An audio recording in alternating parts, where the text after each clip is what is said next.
स्वागत आहे icon steel प्रस्तुत बिल्ड आयकॉन या उपक्रमामध्ये. आज आम्ही आलो जळगावमध्ये आणि माझ्यासोबत आहेत यंग इंजिनियर तेजस सोनारजी, ज्यांनी नुकतीच या क्षेत्रामध्ये आपले पाय रोवायला सुरुवात केलेली आहे. मला असं वाटतं, आपण नेहमी असं म्हणतो की या देशाच्या उभारणीमध्ये इंजिनियरचा वाटा फार मोठा आहे, पण मला असं वाटतं की त्याही पेक्षा जास्त यंग इंजिनियरचा वाटा मोठा आहे आणि त्यातलेच एक यंग इंजिनियर माझ्यासोबत आहेत.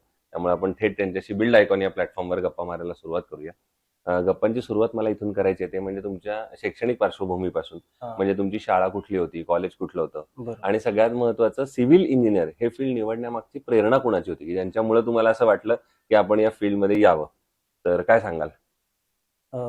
First of all me SSBT मधून ग्रॅज्युएट झालोय, हम्म, हम्म, BE सिव्हिल मध्ये. हम्म, आणि सिव्हिल घेण्यामागचं कारण म्हणजे हम्म, माझे काका होते, ते हम्म. Consulting engineer okay. पनवेलला, मग त्याच्यामुळे ती फील्ड चूज केली. त्याच्यामुळे तुम्ही हे फील्ड चूज केलं, बरोबर आहे.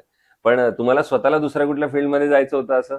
नाही, तसं नाही. असं काही नव्हतं? नाही. नाहीतर असं वाटलं की घरच्यांनी जबरदस्ती करून इकडे टाकला, आता आलोच आहे फील्डमध्ये, तर असं काही नाही. मग शिक्षण झाल्यानंतर खरा प्रवास इंजिनिअरचा सुरू होतो, स्ट्रगल सुरू होतं. राईट. आणि त्याच्यानंतर पहिला प्रोजेक्ट मिळेपर्यंत ते स्ट्रगल असतं, बरोबर. कारण बऱ्याचदा फ्रेशर असल्यामुळे आपल्याला कोणी काम मिळत नाही आणि काम नाही, त्यामुळे आपण फ्रेशरच राहतो. बरोबर. तर मग हा कसा प्रश्न सुटला आणि तुम्ही पहिला जो प्रोजेक्ट केला ते इंडिव्हिज्युअल, त्याची काही आठवण आहे का? ते सोबत माझ्या पवन पाटील म्हणून होते, बर, तर आलेच तरी ते. बर.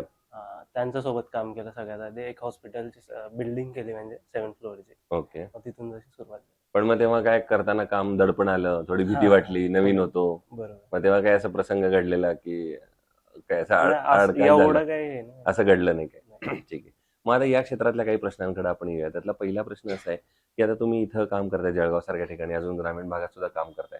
या क्षेत्रामध्ये अकुशल कामगारांचं प्रमाण फार मोठं आहे, अनस्किल्ड लेबर आपण ज्यांना राईट, म्हणतो. Right, right. आणि अशा लोकांसोबत काम करणं बऱ्याचदा धोकादायक सुद्धा ठरू शकतं, कारण त्यांच्या हातून काहीतरी दुर्घटना सुद्धा होऊ शकते, कारण त्यांना स्किल नसल्यामुळे. तर अशा वेळेला ती परिस्थिती तुम्ही साईटवर कशी हँडल करता? तसं आधीच मी त्यांना एक्सप्लेन करतो की ही ड्रॉइंग आहे, असंच काम करायचं आपल्याला, आणि तुम्हाला काय अडचण आली तर मला कॉल बॅक करा. बरोबर, त्यामुळे अडचणी येणं खूप एकदम मिनिमल असतं. बरोबर. त्यामुळे आधीच तुम्ही त्यांना सगळं ट्रेन करून ठेवता, train त्याच्यामुळे करून. कधी प्रॉब्लेम येत नाही.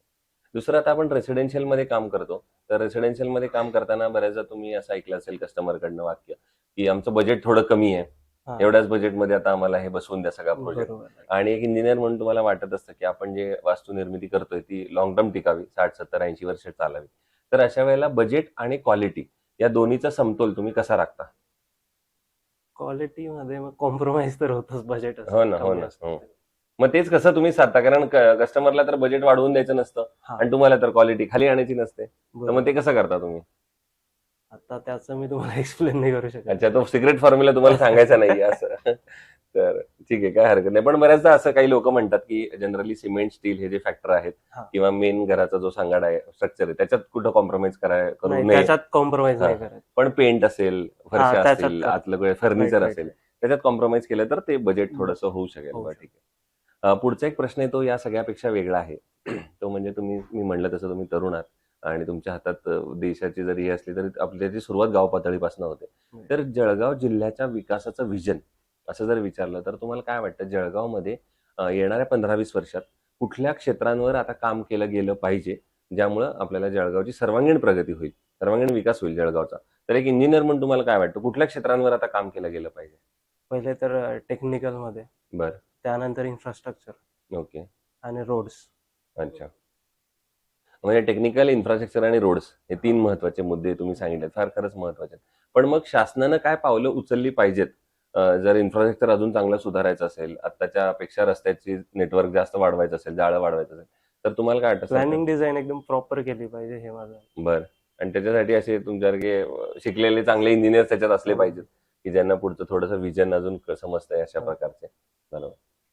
दुसरं, जेव्हा कन्स्ट्रक्शन मध्ये स्टील आणि सिमेंट हे 2 महत्वाचे घटक असतात, तर जेव्हा आपण स्टील निवडतो तेव्हा त्याचे काय पॅरामीटर्स, काय गुणवैशिष्ट्य बघितली पाहिजेत स्टील निवडण्यासाठी, असं तुम्हाला वाटतं? ISI सर्टिफाईड, बरं, एक TMT बार्स येतं आपले, ओके. ते अजून म्हणजे कुठल्या त्याची फील्ड डेन्सिटी काय ती चेक केली पाहिजे. हे 2-3 पॅरामीटर्स फार महत्वाचे आहेत. आयकॉन स्टील तुम्ही यापूर्वी कधी वापरले का? रावेरला वापरले. बरं.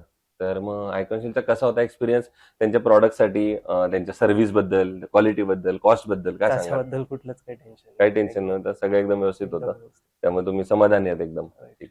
आणि आता अगदी शेवटचा प्रश्न ते म्हणजे तुमचे जे आता ज्युनियर्स या फील्डमध्ये येतात, आता तुम्हाला 2-4 वर्ष झाली आहेत, पण तुमचे मित्र येत असतील पुढचे, तर त्यांना तुम्ही एक मित्र म्हणून काय सल्ला द्याल या क्षेत्रात येण्यापूर्वी? सल्ला काय, त्यांच्या फ्युचरसाठी ग्रेट आहे, काही टेन्शन नाही. बरं. अच्छा. तर हे होते इंजिनियर तेजस सोनार आणि त्यांनी सांगितलं त्याप्रमाणे ह्या क्षेत्राला अमर्याद संधी आहेत, कारण या क्षेत्रामध्ये इतके सारे प्रकार आहेत आणि डेव्हलपमेंटला इतका मोठा स्कोप आहे. त्यामुळे या क्षेत्रामध्ये नक्की या. तुमचं फ्युचर यामध्ये फार ब्राईट आहे. पुन्हा एकदा आपले मनापासून आभार की तुम्ही आलात आणि भविष्यात सुद्धा अशाच उत्तमोत्तम आयकॉनिक प्रोजेक्टची निर्मिती आपल्या हातून घडावी, याच आयकॉन स्टील तर्फे मनःपूर्वक शुभेच्छा. थँक्यू. थँक्यू.